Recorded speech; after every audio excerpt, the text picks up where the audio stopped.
Porque Ele me amou, porque Ele nos amou. Essa é a certeza que eu gostaria que você levasse no seu coração por todos os dias da sua vida. Porque Deus nos amou. Um amor imensurável, um amor inexplicável, um amor que é impossível de mentalizarmos ou de tentarmos transformar ele em algo palpável aos nossos olhos. Esse é o amor de Deus por nossas vidas. Este é o ousado amor de Deus por nossas vidas. Um amor a qual eu e você devemos ter a certeza que é eterno. Não posso comprar, merecendo, mesmo assim se entregou. Oh, impressionante, infinito, ousado amor de Deus. Nós vamos realizar a leitura bíblica no livro de 1 João, capítulo 4, a partir do versículo 14. Diz assim: E vimos e testemunhamos que o Pai enviou seu Filho para ser o Salvador do mundo. Se alguém confessa publicamente que Jesus é o Filho de Deus, Deus permanece nele e ele em Deus. Assim, conhecemos o amor que Deus tem por nós e confiamos nesse amor. Deus é amor. Todo aquele que permanece no amor, permanece em Deus e Deus nele. Dessa forma, o amor está aperfeiçoado entre nós, para que no dia do juízo tenhamos confiança, porque neste mundo somos como ele. No amor não há medo, ao contrário. O perfeito amor expulsa o medo, porque o medo supõe castigo. Aquele que tem medo não está aperfeiçoado no amor. Nós amamos porque Ele nos amou primeiro. Se alguém afirmar, eu amo a Deus, mas odiar seu irmão é mentiroso. Pois quem não ama seu irmão a quem vê, não pode amar a Deus a quem não vê. Ele nos deu este mandamento: quem ama a Deus, ame também ao seu irmão. Senhor, eu quero apresentar a Ti as nossas vidas, Pai. Colocando diante de Ti nossos sonhos, nossos desejos, nossos anseios, nossas emoções, nossos sentimentos. Estamos online, estamos numa época diferente das nossas vidas, mas estamos também conectados contigo, Deus. E neste momento eu quero te pedir por todos que estão assistindo e participando deste culto, para que o Senhor seja presente na vida, esteja presente na vida de cada um, Pai. Que a casa de cada um, que o lar de cada um seja cuidado, protegido, amparado pelo Teu amor, Deus. Que os nossos corações se encham da certeza deste amor, que a cada dia nós possamos ter mais e mais convicções que o Senhor nos ama, que o Senhor nos protege, que o Senhor nos guia, que o Senhor nos guarda e que o Senhor sabe dos Teus propósitos para as nossas vidas e compete a nós simplesmente confiar em Teus planos, em Teus desejos. Pai, coloca nos nossos corações a certeza da Tua presença, a certeza do Teu cuidado e a certeza deste amor. Nos ensina a amar o nosso próximo, nos ensina a ofertar o amor em ações, em palavras, em ligações, em mensagens. Nos ensina, Senhor, a sermos um pouco mais parecidos contigo e a amar uns aos outros, assim como o Senhor nos ama. Obrigado, Deus, por essa oportunidade de estarmos em tantas casas, de estarmos dividindo com tantas vidas a Tua palavra, o Teu carinho e o Teu cuidado.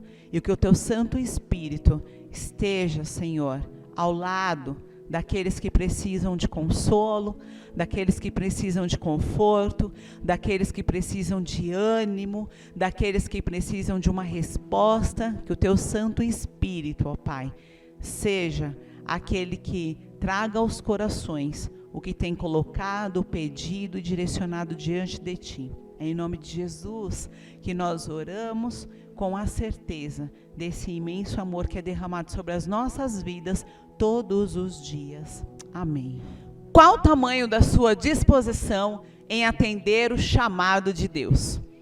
Há esses dias atrás, o pastor fez uma mensagem com esse tema. Se você ainda não assistiu, você pode assistir, está gravado, registrado aqui no canal e vai aparecer no card aqui em cima. E agora nós vamos assistir um vídeo de um missionário, de missionários que atenderam esse chamado de Deus, de missionários que estão à disposição do chamado de Deus. Estamos em campanha de missões nacionais e agora nós vamos compartilhar com você que está aí nos assistindo um pouquinho da história desses que prontamente atenderam o chamado do Senhor. Olá, meus queridos irmãos da Igreja Batista do Centenário em Carapicuíba. Que alegria poder contar com a sua parceria em nosso ministério. Nós estamos em plena campanha de missões nacionais e nesta ênfase o nosso foco é todo o território nacional, desde o Oiapoque até ao Chuí, todos os campos missionários que existem no Brasil.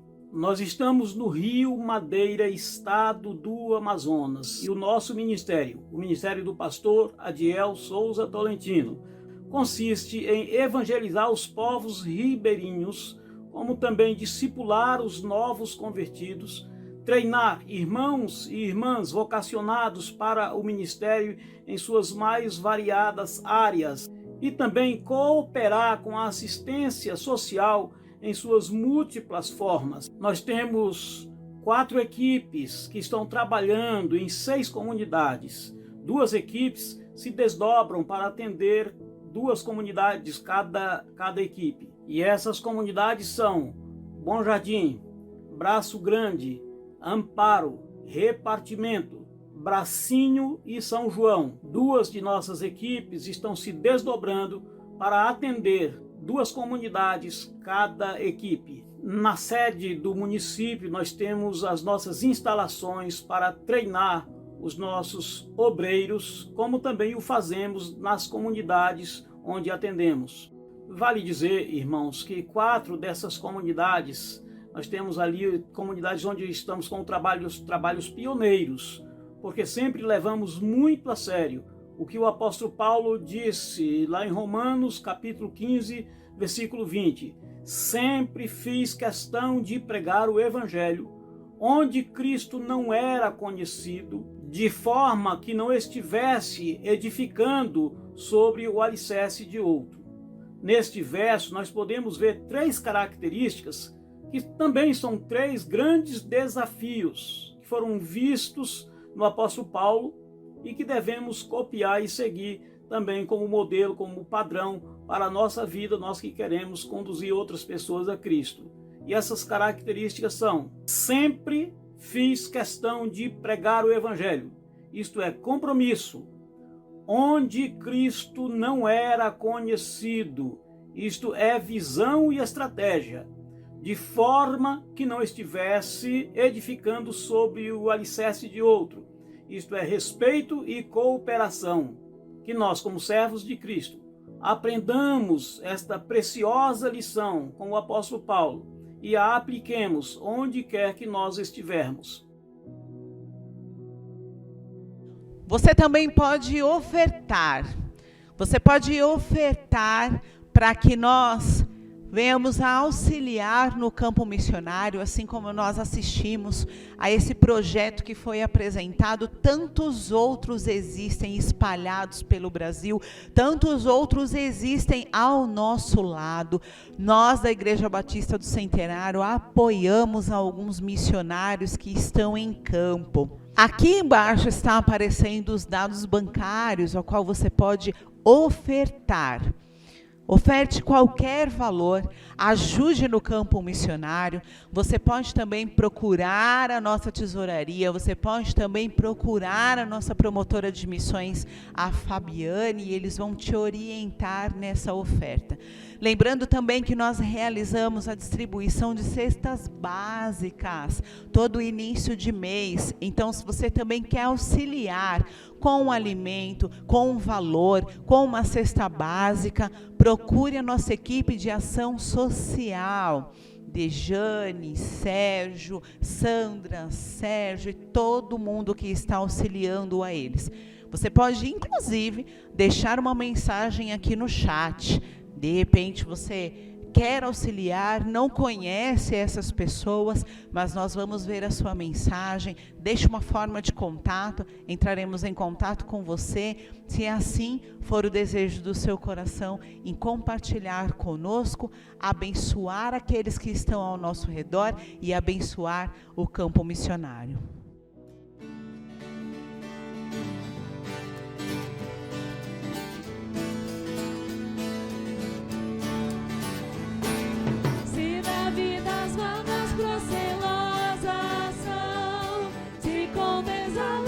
Julgas tudo vão, contas muitas bênçãos, dizes de uma vez, que há de ver surpreso quando Deus já fez.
Em Lamentações está registrado que nós devemos trazer à memória aquilo que nos dá esperança.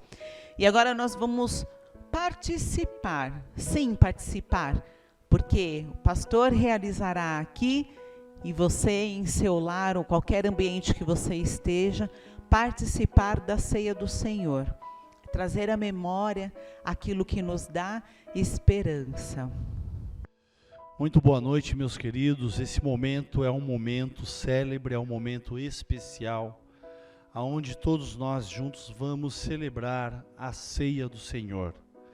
É um momento de unidade, é um momento de comunhão, é um momento onde nós trazemos à nossa memória o sacrifício de Jesus Cristo pelo meu pecado e pelo seu pecado ali na cruz do Calvário. Nós trazemos nesse momento à memória tudo aquilo que o nosso Senhor e Salvador sofreu para que nós pudéssemos ter a salvação fazendo parte das nossas vidas.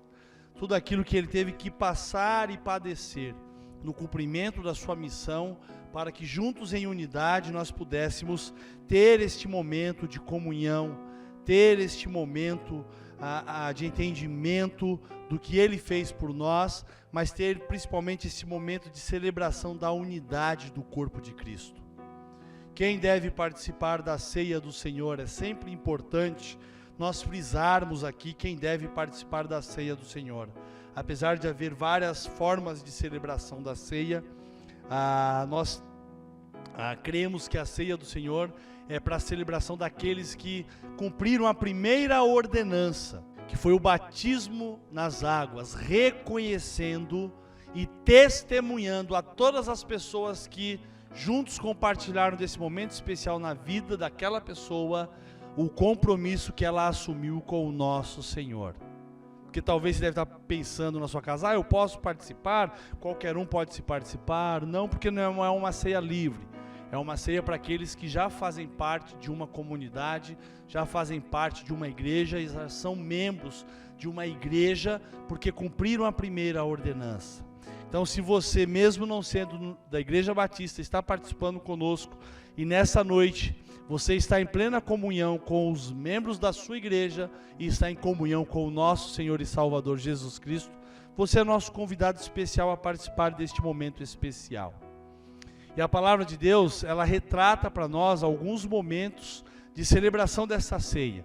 A gente tem que trazer à memória que a primeira, celebrada foi com Jesus e os seus discípulos ali, os seus apóstolos, aonde ele sentou ali e teve esse momento de celebração de unidade, e ainda já nos últimos instantes talvez de vida dele, ele teve mais uma vez a oportunidade da celebração da ceia, e nessa celebração até o traidor foi apontado, mas Jesus não deixou de comungar e de participar com aqueles daquele momento especial.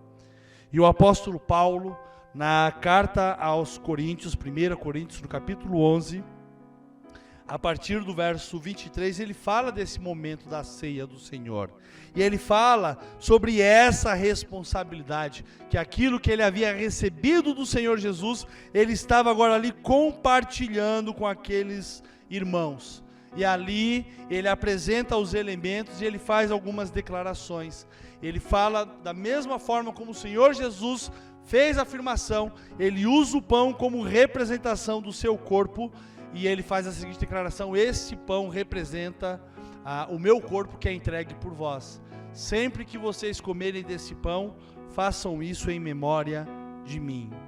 Da mesma forma, Jesus toma ali um cálice em suas mãos e ele faz a seguinte declaração: este cálice representa a nova aliança que é feita no meu sangue. Sempre que vocês beberem, façam isso em memória de mim. E ali o nosso Senhor e o nosso Salvador Jesus Cristo celebra aquele momento. Mas eu quero trazer aqui a minha memória, a sua memória, o que o apóstolo Paulo nos orienta.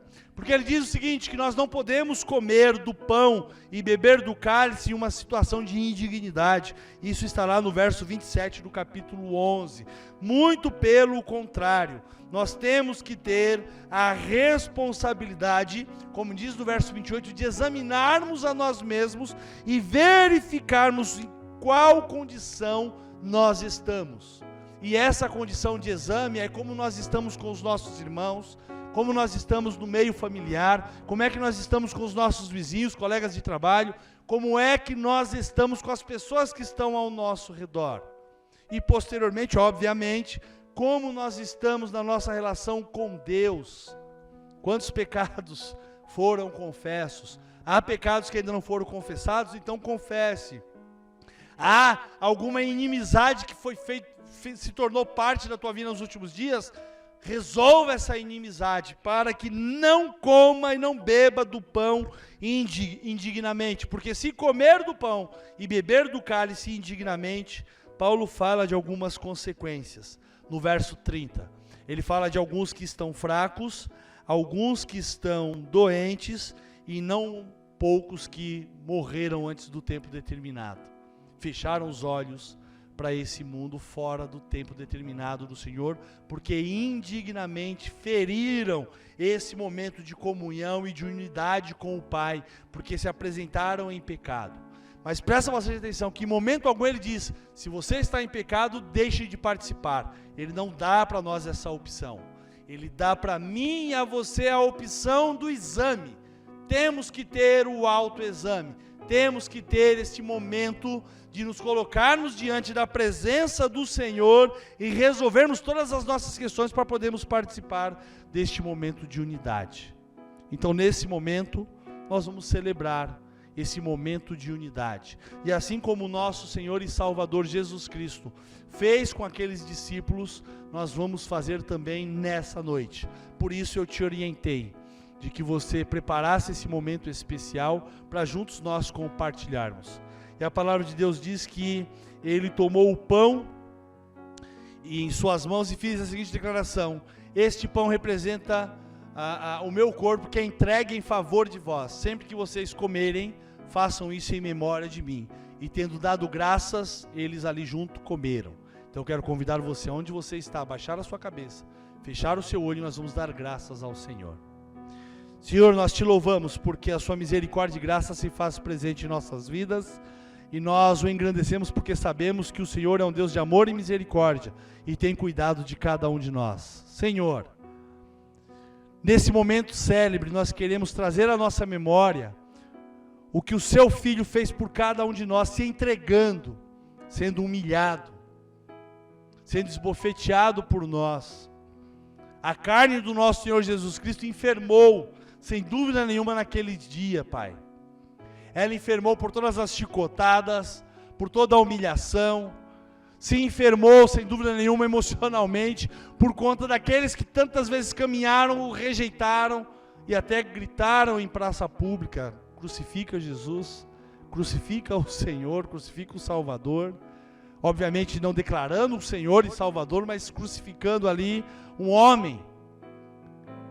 E nós compreendemos nesse momento que representa, Pai, este pão para a minha vida e para a vida dos teus servos. Então tem misericórdia de cada um de nós. Perdoa, Senhor Jesus, os nossos pecados. Perdoa, Senhor, tudo aquilo que foge da nossa unidade contigo. E faz o teu melhor nas nossas vidas hoje e para todo sempre, em nome de Jesus. Amém, Senhor, e amém. Comamos todos juntos o pão.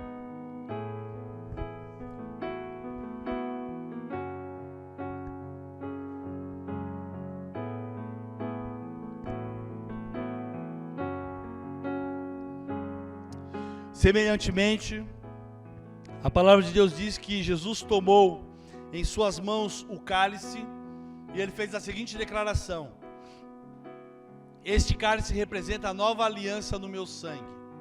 Sempre que vocês beberem, façam isso em memória de mim. E tendo dado graças ali, juntos eles beberam. Então quero convidar você mais uma vez a baixar a sua cabeça, fechar os seus olhos e nós vamos orar. Senhor Deus, Pai de toda essa humanidade, mais uma vez diante do teu altar nós nos colocamos na tua disposição para agradecer e o engrandecer, ó Pai, por esse cálice que é colocado diante de cada um de nós. Esse cálice que representa a aliança no teu sangue que foi derramado por cada um de nós. Sangue esse que nos purifica de todo o pecado. Não é de um pecado ou de outro, não. Mas a tua palavra é muito clara quando afirma que nos purifica de todo o pecado. Que isso seja uma verdade na minha vida. Que isso seja uma verdade na vida da tua igreja. Que isso seja uma verdade, ó Pai, na vida daqueles que nessa noite compartilham com nós deste momento especial. Nós te louvamos porque o teu Filho se entregou. Nós o engrandecemos, Senhor Jesus, porque o teu sangue foi derramado e o Senhor não abriu mão de deixar com que ele fosse derramado pelos nossos pecados. Então nesse momento nós damos graças, certos do teu amor e da sua misericórdia, e certo, Senhor Jesus, que um dia teremos essa celebração definitivamente no reino dos céus, sendo o Senhor celebrante dela. É em nome do teu Filho Jesus Cristo que eu louvo, amo e eu engrandeço agora e sempre. Amém, Senhor, e amém. Bebamos todos juntos.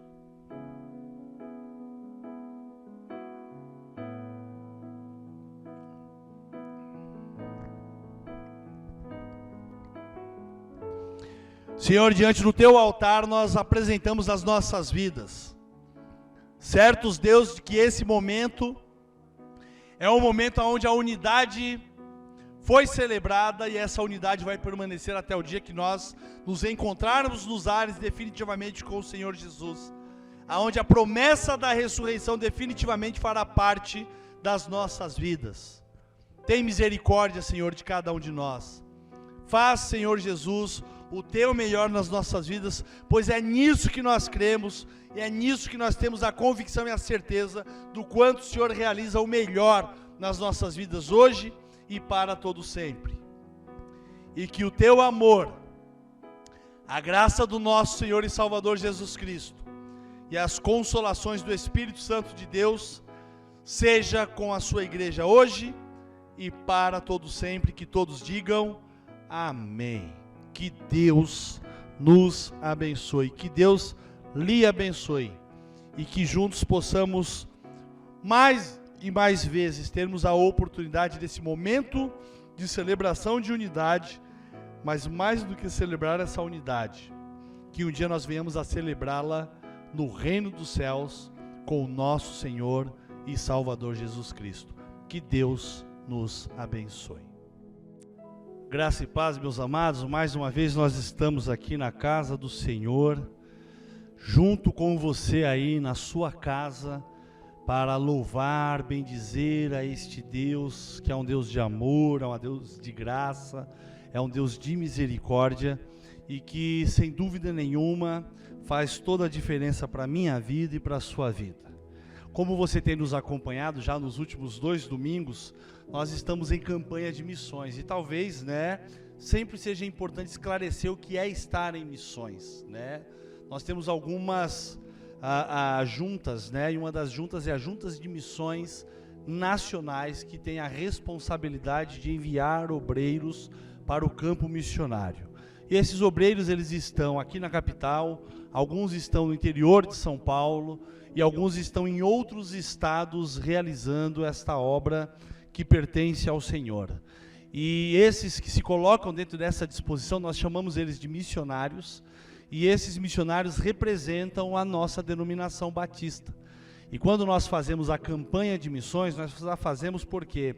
Porque nós levantamos recursos, angariamos recursos para a manutenção desses missionários e missionárias que estão no campo, trabalhando na anunciação da palavra de Deus, trabalhando com projetos sociais, trabalhando com alguns projetos de formação profissional, trabalhando com alguns projetos voltados para a saúde, enfim.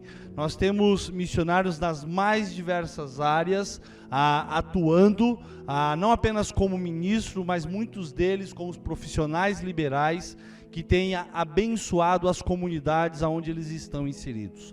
Então, quando nós falamos de missões, nós falamos exatamente desse projeto de anunciação da palavra do Senhor, sempre visando também com a anunciação da palavra, o bem-estar social das pessoas que de certa forma são alcançadas, com comunidades que são alcançadas e que de alguma forma esses missionários também auxiliam na vulnerabilidade social desses espaços e desses ambientes.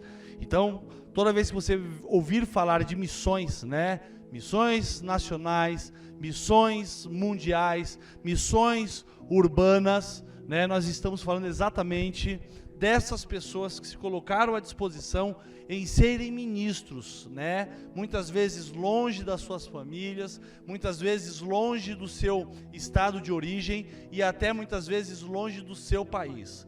E essa campanha que nós estamos encabeçando agora, nesse último mês, é a campanha de missões nacionais, onde os missionários em diversas localidades dos nossos estados do Brasil têm realizado essa obra.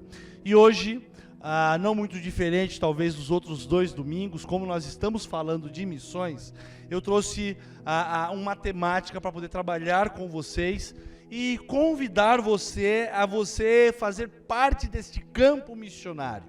E o tema que eu escolhi para esta noite é missões. Eu também faço parte do campo. O texto base para a nossa leitura dessa noite está lá em Mateus, capítulo 9, do verso 35 ao verso 38, que nos diz o seguinte: E percorria Jesus todas as cidades e povoados, ensinando nas sinagogas, pregando o evangelho do reino e curando toda sorte de doenças e enfermidades. Vendo ele as multidões, compadeceu-se delas, porque estavam aflitas e exaustas como ovelhas que não têm pastor. Então se dirigiu aos seus discípulos e disse: A seara na verdade é grande, mas os trabalhadores são poucos. Rogai, pois, ao Senhor da seara que mande trabalhadores para a sua seara. Bom, esse texto bíblico, ele não está apenas registrado aqui no livro de Mateus 9, do verso 35 ao verso 38.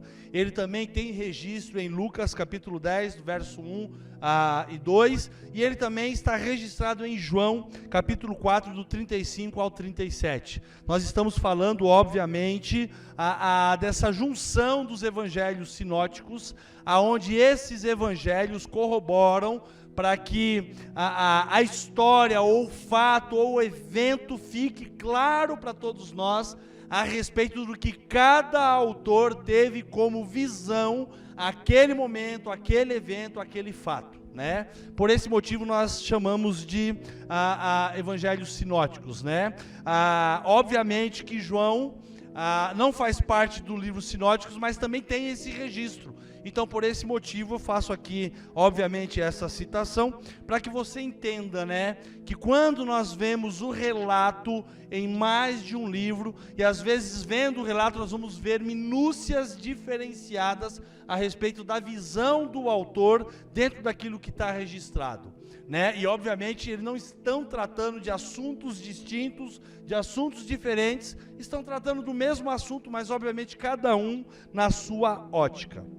E pensando, né, nessa temática, que missões eu também faço parte do campo, eu extraí algumas lições aqui que são fundamentais, que eu gostaria de compartilhar com você nessa noite, né? Mas pensando de forma introdutória, a nossa maior tarefa como igreja de Jesus Cristo, como representação desse reino dos céus aqui na terra, sem dúvida nenhuma é alcançar almas, é apresentar a salvação para essas almas, é apresentar Cristo como Senhor e Salvador para a sua vida, ok?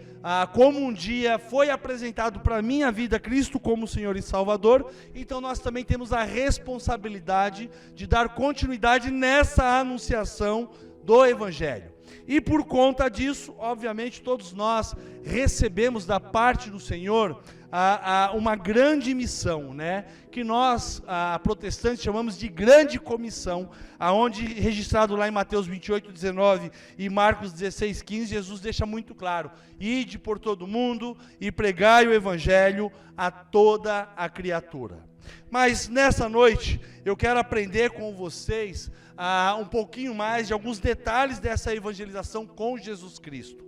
né? E aqui não aprende apenas aqueles que são membros da igreja, aprende você também, que de repente ainda não teve uma experiência com esse Senhor, mas já tem acompanhado a gente ao longo desses meses nas nossas lives.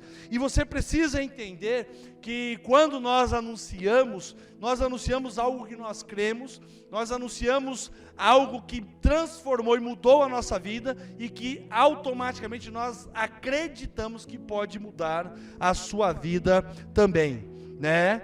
E pensando nessa evangelização, eu quero aprender com vocês pelo menos 3 passos nesse aprendizado de atitude para a vida daqueles que já reconheceram Cristo como Senhor e Salvador e se tornaram anunciadores desse ID de Jesus Cristo. A primeira lição que eu aprendo com vocês nessa noite é a seguinte: Jesus viu a seara, agora Ele quer que a vejamos também. Preste muita atenção, no verso 36 de Mateus capítulo 9, a palavra de Deus diz que Jesus, vendo as multidões, teve grande compaixão deles, porque andavam cansadas e desgarradas, como ovelhas que não têm pastor. Obviamente que quando Jesus Cristo estava vendo as pessoas dentro desse contexto, pessoas que o estavam seguindo, pessoas que estavam caminhando com Ele, que estavam ouvindo as boas novas de um representante do reino dos céus, que anunciava a salvação, que deixava claro o planejamento de Deus para a vida da humanidade. Certamente, Jesus, ao observar esses detalhes, essas pessoas que estavam seguindo, Ele percebeu que espiritualmente, mesmo talvez elas recebendo muitos ensinamentos a respeito da lei, talvez elas recebendo muitos ensinamentos a respeito do Pentateuco, provavelmente recebendo ali naquele período dos escribas que tinham a responsabilidade, dos sacerdotes que tinham a responsabilidade e até dos fariseus que zelavam muito pela palavra. Mesmo ela recebendo os ensinamentos naquele período, elas estavam vazias. Elas estavam como ovelhas, como diz a palavra de Deus, desgarradas e que precisavam de um pastor, precisavam de alguém que lhes desse um direcionamento, precisavam de alguém, com certeza, que olhasse para ela e visse na vida delas essa necessidade desse anseio espiritual que precisava ser preenchido.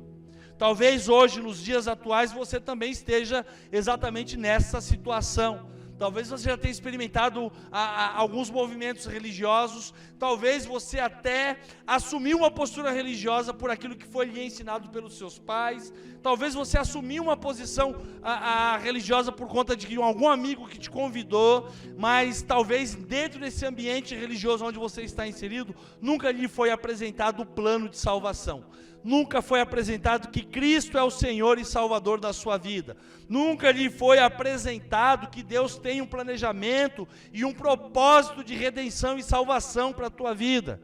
E talvez exatamente por não ter tido nada apresentado dessa forma, o teu coração não se sente preenchido. E talvez você seja exatamente como uma dessas ovelhas, como o Senhor Jesus citou, que estavam ali desgarradas, meio que sem norte, sem ter uma noção exata do que elas tinham dentro dos seus anseios espirituais, e por esse motivo não estava conseguindo ter uma satisfação total da sua condição espiritual.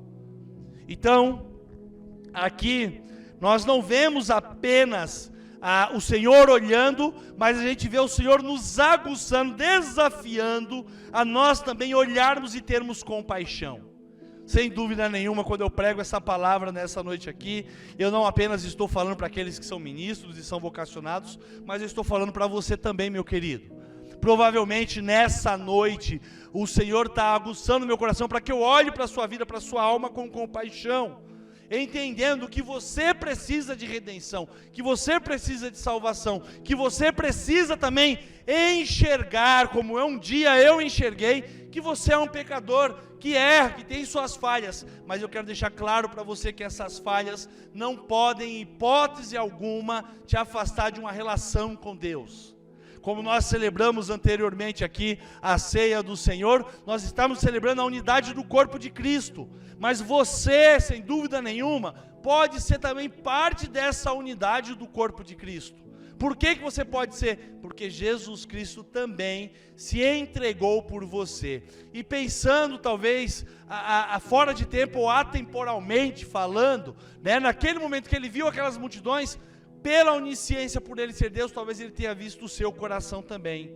O quanto você também tem necessidades, o quanto também você pode receber da parte do Senhor esse chamamento. Chamamento para a salvação, chamamento para uma nova vida com Jesus Cristo. Mas eu faço parte desse campo missionário. Você, meu irmão em Cristo Jesus que está ouvindo esse sermão, você faz parte desse campo missionário. Mas você, visitante, você sem dúvida nenhuma é alvo desse amor missionário que faz parte do meu coração e faz parte do coração dessa igreja. Quando nós olhamos para esse contexto, do quanto nós podemos participar, né, nós podemos ver aqui que o Senhor Jesus ele tinha preocupação com aqueles que ainda não haviam sido alcançados. Lá em João capítulo 4, verso 35, ele fala ali com seus discípulos que ele havia os comissionado a realizar essa obra. Não dizeis vós que ainda há 4 meses até que venha a ceifa?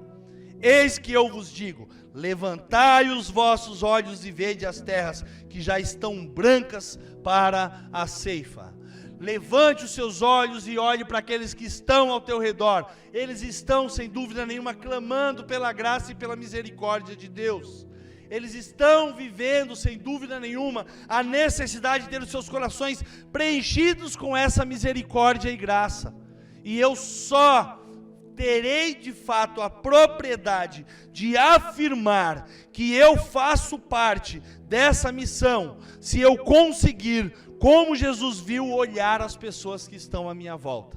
Então eu sou desafiado todos os dias a olhar. Você precisa ser desafiado a olhar também. E você, meu querido, sinta-se desafiado a ser olhado por nós, ser amado por nós, porque nós queremos dividir com você aquilo que há de melhor.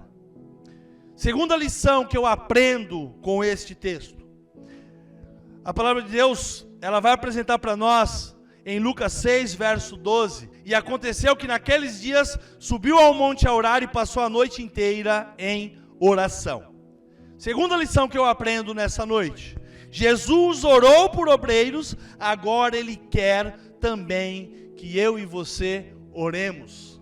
Oremos para quê? Para que obreiros sejam levantados, para que vocacionados sejam levantados, e mais do que vocacionados e obreiros sejam levantados, para que pessoas sejam alcançadas.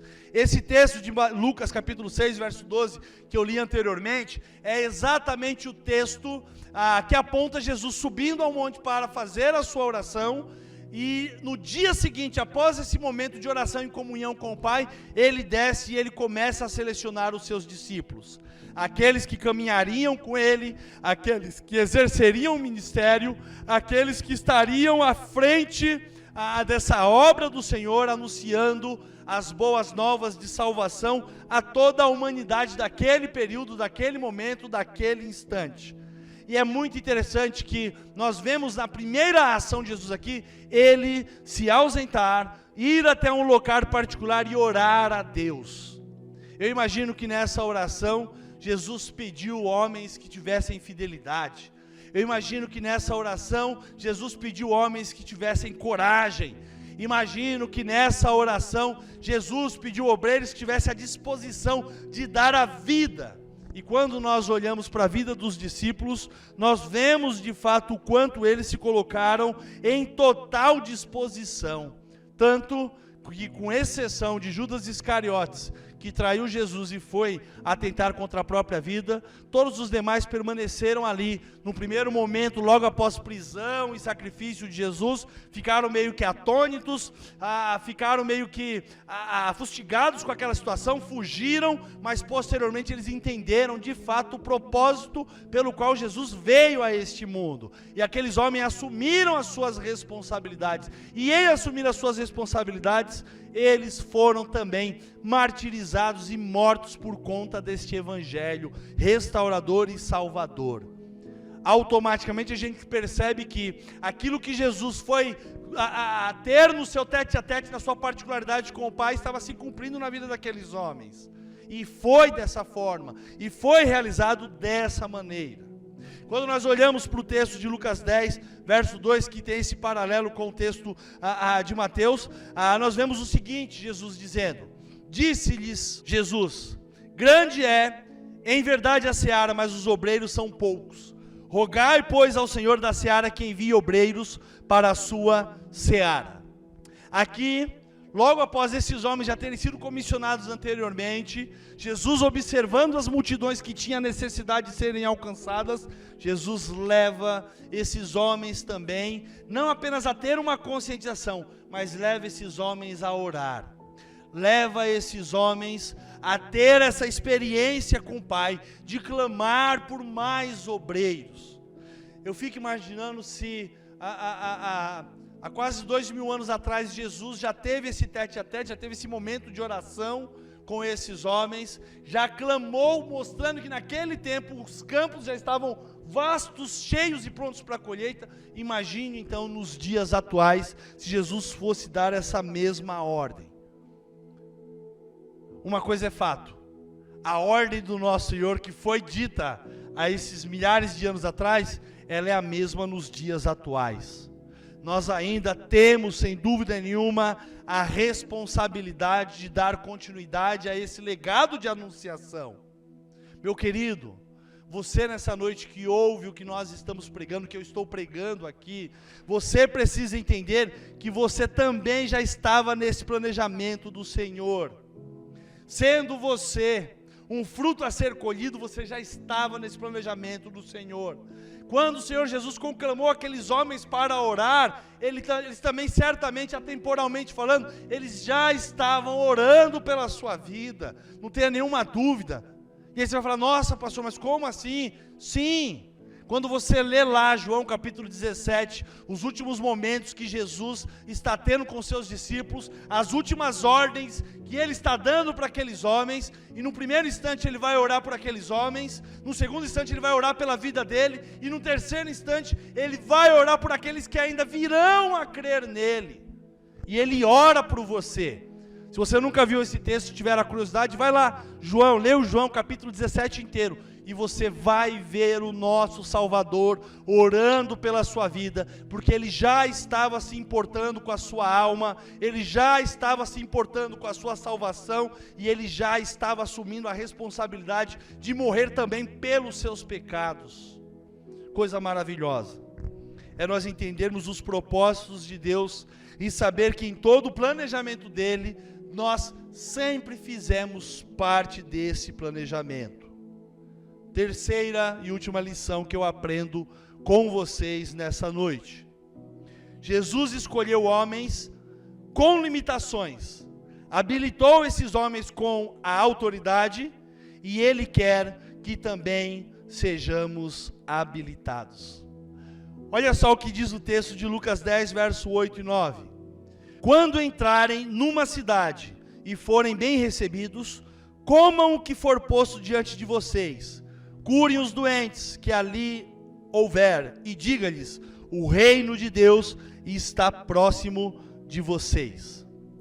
Olha que coisa interessante, a forma como Jesus expressa na vida daqueles homens uma autonomia, autoridade do exercício que eles teriam nos ambientes aonde eles adentrassem. Jesus dá a eles a autonomia da cura, Jesus dá a eles a autonomia sobre os demônios, Jesus dá a eles a autonomia sobre a morte, Jesus dá a eles a autonomia da anunciação da palavra, e mais do que isso, Jesus dá a eles a habilitação para realizar todas essas coisas no nome dEle. Jesus dá a eles essa visão do que é o reino de Deus, que não é um reino de Deus falho, não é um reino de Deus evasivo, não é o reino de Deus que não tem a substância, que não tem ali algo que traga para eles total segurança. Muito pelo contrário, Jesus já tinha afirmado anteriormente, eis que essas pessoas aqui, elas estão como ovelhas sem pastor, estão desgarradas, necessitadas. Elas precisam de um reino que faça de fato a diferença na vida delas.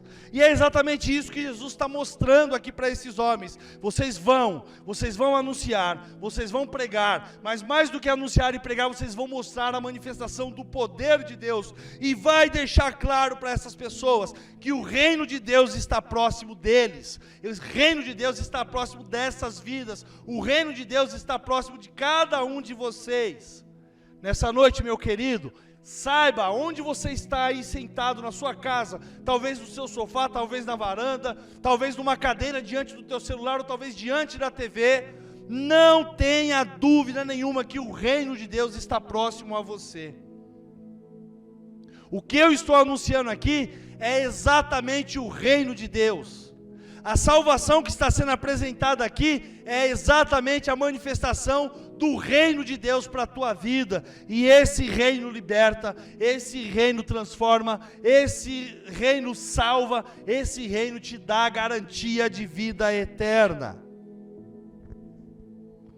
Ainda, em Lucas capítulo 10, verso 16, a palavra de Deus nos diz o seguinte: aquele que lhes dá ouvidos, está me dando ouvidos, aquele que os rejeita, está me rejeitando, mas aquele que me rejeita, está rejeitando aquele que me enviou. Se você rejeita essa palavra, você não está rejeitando a Cristo, você está rejeitando a intenção de Deus para a sua salvação. Você está rejeitando a ação de Deus, de amor de Deus, ou melhor, do amor de Deus para a sua vida. Jesus Cristo, Ele não veio aqui apenas para mostrar que Ele tinha coragem de morrer numa cruz.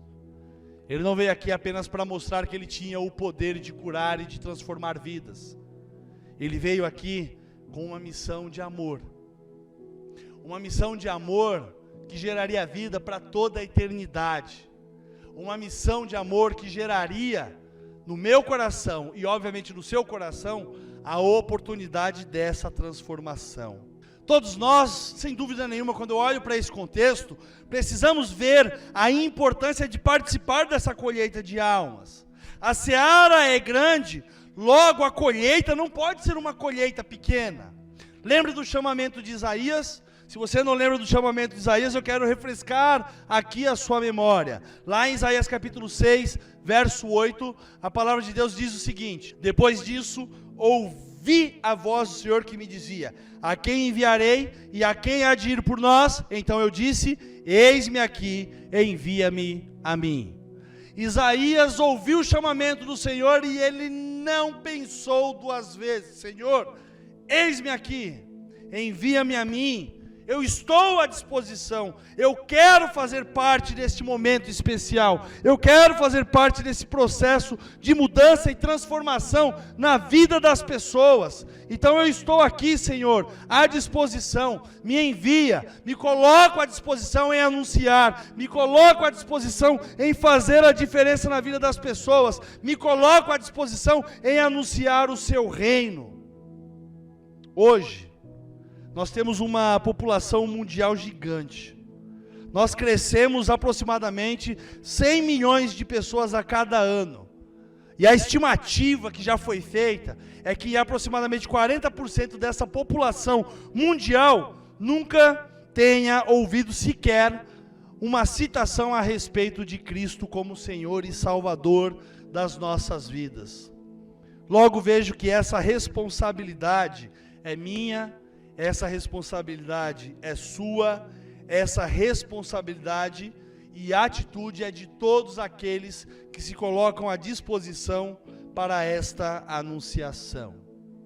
Concluo lhes fazendo uma pergunta, porque as minhas conclusões sempre elas são conclusões de lição, e hoje eu quero concluir lhe fazendo uma pergunta: o que o Senhor espera de nós como igreja? Preste bastante atenção. O que o Senhor espera de nós como igreja? Quem é a igreja de Jesus Cristo? Você é a igreja de Jesus Cristo. Eu sou a igreja de Jesus Cristo. Então vou melhorar a pergunta. O que o Senhor espera de nós sendo nós a igreja de Jesus Cristo. Tem alguns textos aqui que eu separei, que são textos assim fundamentais da anunciação e do que Deus espera da minha vida e espera da sua vida. Primeiro texto, Amós 8, verso 11. Eis que vem dias, diz o Senhor Deus, em que enviarei fome sobre a terra, não fome de pão, nem de sede de água, mas sede de ouvir a palavra de Deus, ou ouvir as palavras do Senhor. Meus queridos, a sede já está aí. Pessoas sedentas de ouvir falar do amor e da graça de Jesus Cristo. Jesus olhou as multidões e se compadeceu dela. Hoje nós precisamos ter a mesma visão das multidões e se compadecer.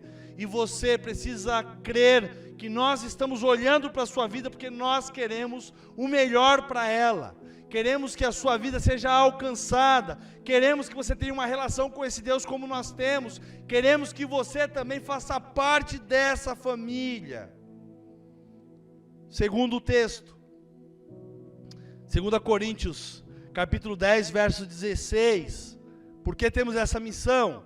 Para anunciar o evangelho nos lugares que estão além de vós, e não em campos de outrem, para não nos gloriarmos do que já estava preparado. O desafio não é anunciar para quem já ouviu, mas é exatamente anunciar para aqueles que ainda não foram alcançados. Quantos fazem parte do teu contexto, do teu convívio, do teu dia a dia que ainda não foram alcançados? Às vezes gastamos uma vida toda, uma vida toda ensinando gente que já ouviu essa mensagem e até hoje não quis aprender do jeito certo como servir e como seguir ao Senhor Jesus. E às vezes ainda estamos gastando tempo com essas pessoas e ainda não gastamos com as pessoas que ainda não ouviram. Hoje à noite o desafio é que nós venhamos a anunciar exatamente para aqueles que ainda não tiveram a oportunidade. Talvez seja até um familiar teu que está dentro da sua casa, talvez seja um amigo, talvez seja um colega de trabalho, compreende? Talvez seja exatamente você e o seu coração. Sim, talvez você ainda não foi alcançado, mas hoje, nessa noite, a palavra de Deus que aqui é anunciada é para que você tenha a oportunidade também do arrependimento. Por último, Pedro, ali, pensando nos homens que pecam e precisavam de arrependimento, em um determinado momento lá em 2 Pedro capítulo 3, verso 9, ele deixa claro que Deus não quer que ninguém se perca e obviamente que você também não se perca. E no registro da palavra de Deus ele diz o seguinte: o Senhor não retarda a sua promessa, ainda que alguns a tenham por tardia, mas é longânimo para conosco, não querendo que alguns se percam, senão que todos venham a arrepender-se. Deus tem sido longânimo com a sua vida. Sabe o que significa ser longânimo? Ele está retardando, ele está esperando. Eu posso dizer que ele está procrastinando, ele está dando uma enroladinha para que você ainda tenha a oportunidade. Teus olhos ainda se abriram neste domingo, teu coração aí está batendo, seus pulmões estão inflando, seu cérebro está em pleno funcionamento, você ainda está tendo a oportunidade de escolher. E dentro dessa oportunidade de escolher, não tenha dúvida nenhuma que talvez mais uma vez nessa noite é a sua oportunidade.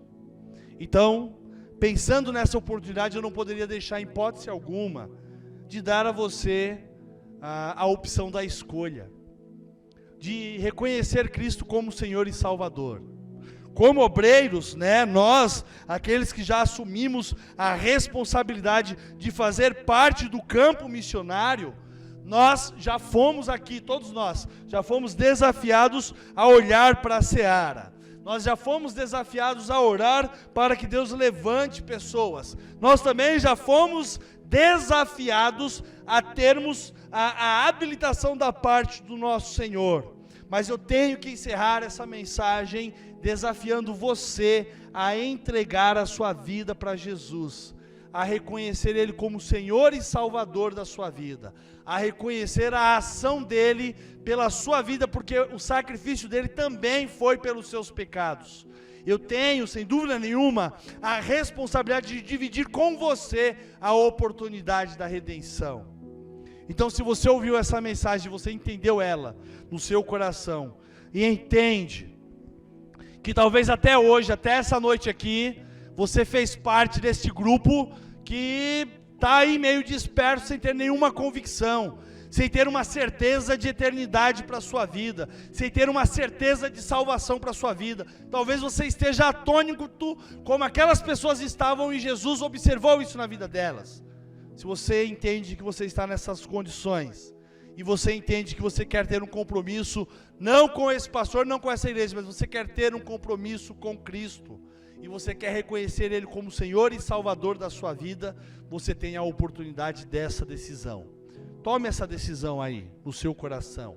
Declare, não para mim, mas para você mesmo: Senhor, Deus, Cristo, Espírito Santo, eu entendi a mensagem dessa noite, e eu entendi que eu preciso de salvação, e eu quero entregar a minha vida para o Senhor Jesus. Eu quero entregar a minha vida nas mãos de Deus. Eu quero entregar a minha vida em obediência à voz do Espírito Santo.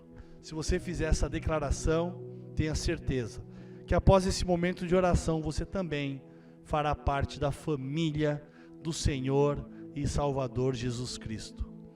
Se você está pensando dessa forma, e se você está fazendo no seu coração a declaração: eu aceito Cristo como Senhor e Salvador da minha vida, faça essa oração junto comigo. Eu vou orar e você vai repetir essas palavras.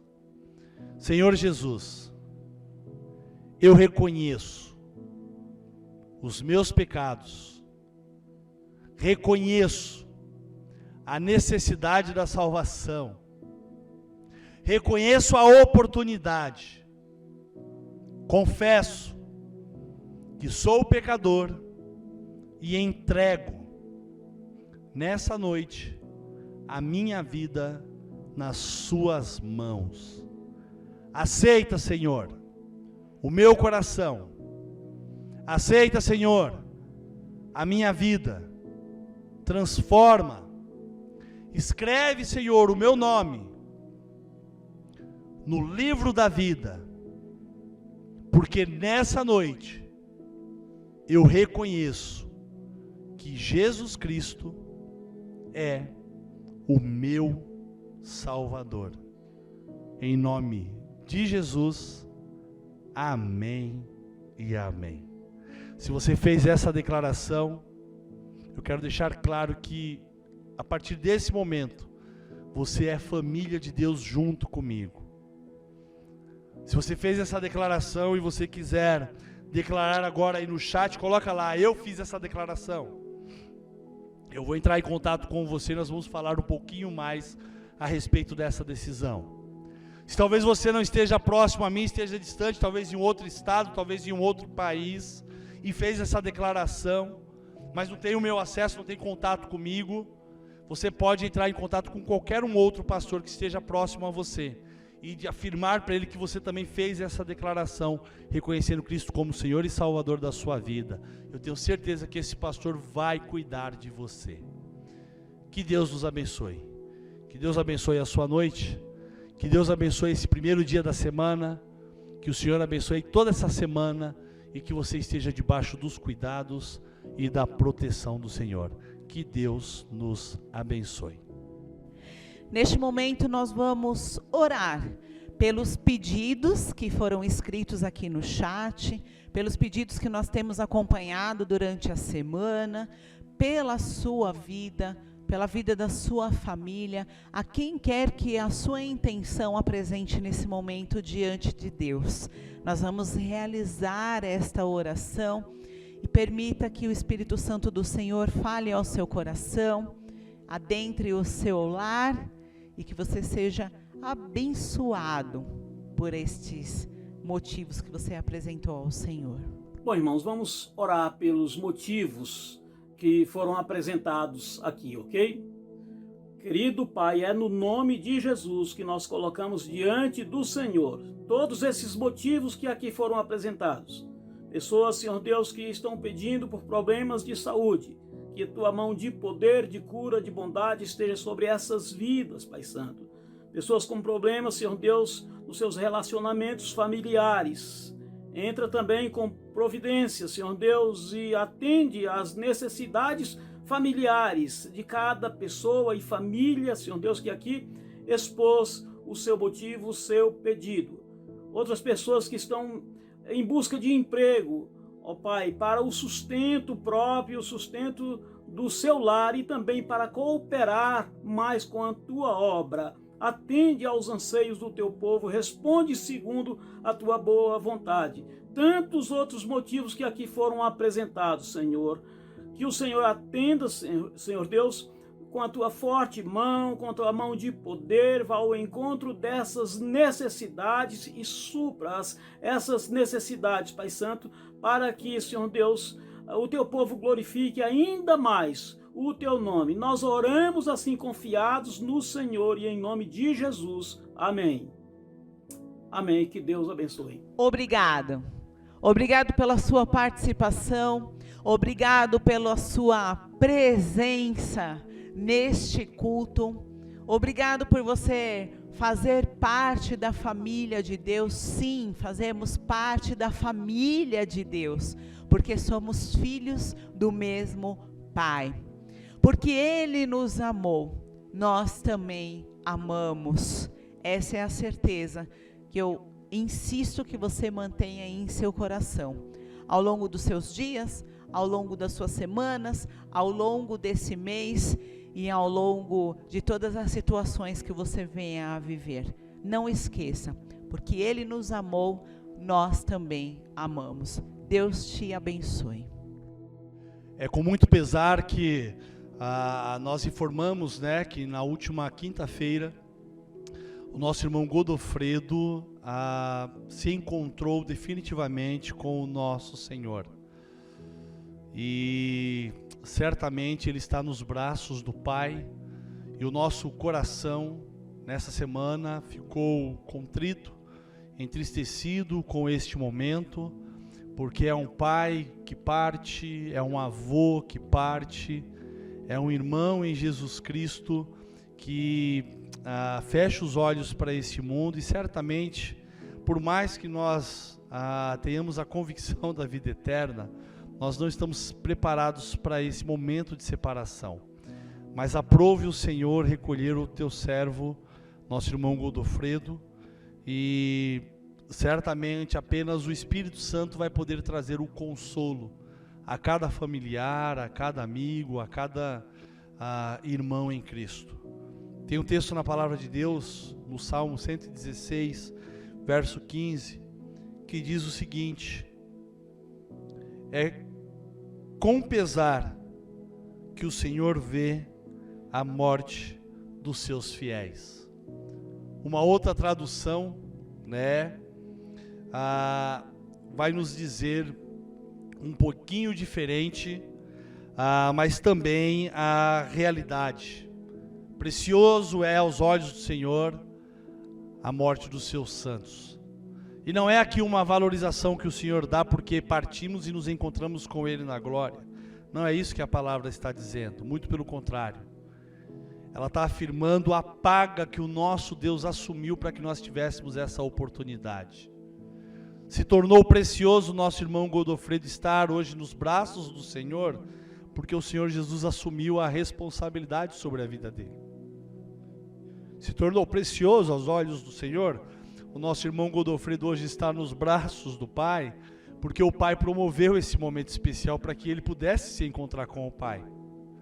Então, nesse momento, nós nos solidarizamos com todos os familiares, com os filhos, com a esposa da nossa irmã Ivanilde, com os netos que certamente já passaram esse primeiro momento de despedida, mas nós nos solidarizamos porque sabemos que é um pai que parte, é um esposo, é um avô e é um irmão em Jesus Cristo, e isso traz aos nossos corações certamente esse sentimento, né, de que houve essa partida, esse sentimento desse desencontro que faz parte das nossas vidas agora, mas também temos a convicção de que o encontro na eternidade será o mais certo possível. Então, nosso irmão Godofredo descansa nos braços do Pai. Família, o papai se encontra nos braços do Pai. Netos, o vovô se encontra no braço do Pai. Esposa, o marido amado se encontra nesse momento nos braços do Pai. E como diz o apóstolo Paulo, lá em 1 Tessalonicenses, a partir do verso capítulo 4, que nós não sejamos ignorantes como aqueles que não têm esperança, muito pelo contrário, que nós tenhamos a convicção, não apenas da vida eterna, mas do reencontro, e isso tem que trazer consolo para os nossos corações.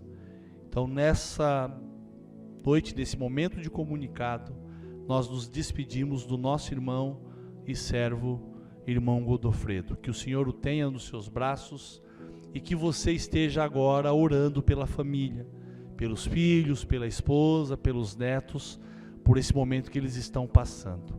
Que Deus assim use da sua graça e da misericórdia e que o Senhor assim use do consolo para com o coração dos familiares.